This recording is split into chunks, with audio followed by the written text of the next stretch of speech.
It was not nation. It was not nation state. The main problem which the ideological positioning of our politicians and social scientists is, we are considering our Rashtra as a nation state, a replica of a Western nation. But Syamaprasad Mookerjee always said that Rashtra was clear, and he put strongly before anyone without worrying about the so-called political correctness or the so-called pseudo-progressiveness. He never minced these words. His speeches in Parliament and sharp interventions in the Constituent Assembly debates were worthy to remember in this context. He has always stood for Rashtra, a cultural creation. Dr. Mookerjee consistently argued that Bharat nationhood was not a product of 1947. It was not a product of British administration. Many of the great thinkers, so they are thinking, they are great thinkers. They used to say that this nation is in a process of making. You might be remembering that great poetic speech which has been made from the ramparts of the Red Fort on 1947 August 15, in which it has been clearly mentioned that we are a nation in making. That sentence itself is erroneous. It hasn't got any historical content. It hasn't got any philosophical content. The person who spoke from that particular position was speaking about this nation is in the process of making. Means what? Means this is not a nation. It was not a nation. It is not a nation. Probably it may become a nation in the future. That was a position. But Syamaprasad Mookerjee, without mincing his words, he said, our nationality in 1949 debate, he said, our nationality is not a mechanical concept. Our nationality is not a mechanical concept. Our nationality is not a product of some contract theory. It is a living force that has survived through millennia because of our culture, not in spite of it. That was his position. This was very much similar to Baba Saheb Ambedkar's position.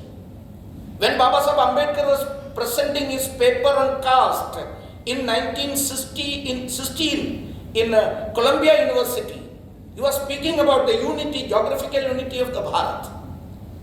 And while explaining about that geographical unity, which is very much envious to the whole world, not even a single country can claim such a geographical unity. That was his speech. And then he said, not only geographical unity, ours is a unity only because of the indubitable cultural unity which extends from one end to another. From south to north, Bharat is one because of our culture is one. So, in the very same way, Syamaprasad Mookerjee also took a position and said, our nationality is not a mechanical concept, it is a living force that has survived through millennia because of our culture only, not in spite of it.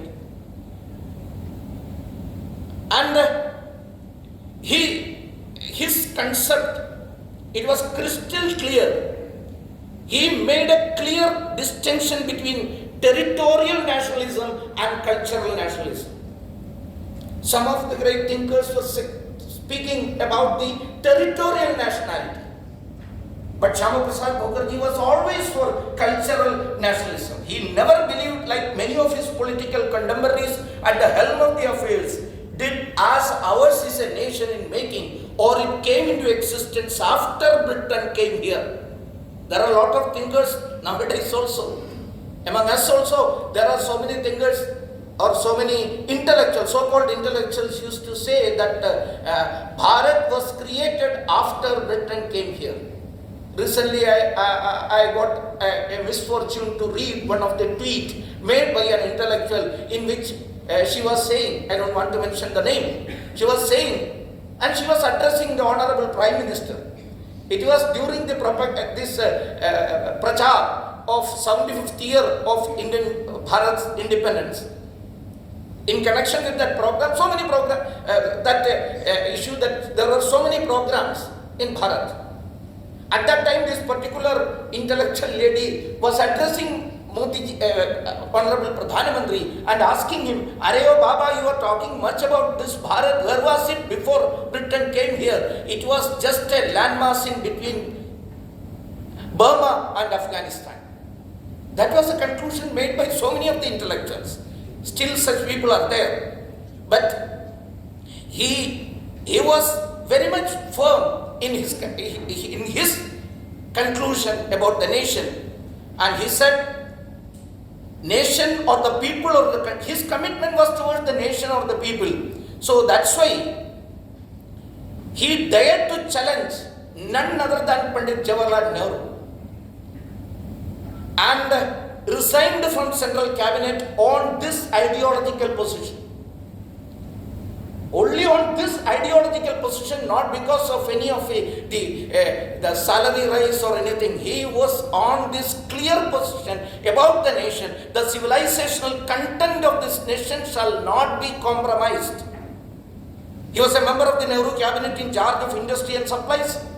He strongly opposed many of the policies of the government, which was meekly surrendering before the pressure tactics of the divisive forces, the so-called pseudo-secularists.